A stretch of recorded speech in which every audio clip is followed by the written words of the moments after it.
دې وخت کې نیوزیلند انډیا له 252 ټارګټ ورکړ. ساسو په خیال انډیا به دا رنز راوړی او کو نه؟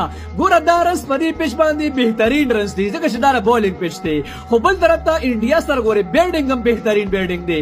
داسې بیلډینګ دی وسره زه به دوی په دې ټورنمنټ کې چې کوم دی انډیا په دواړو لحاظ سره بهترین کارکردګي وکړه. او مې بیلډینګ بهترین کړی دی او مې بالینګ بهترین کړی دی.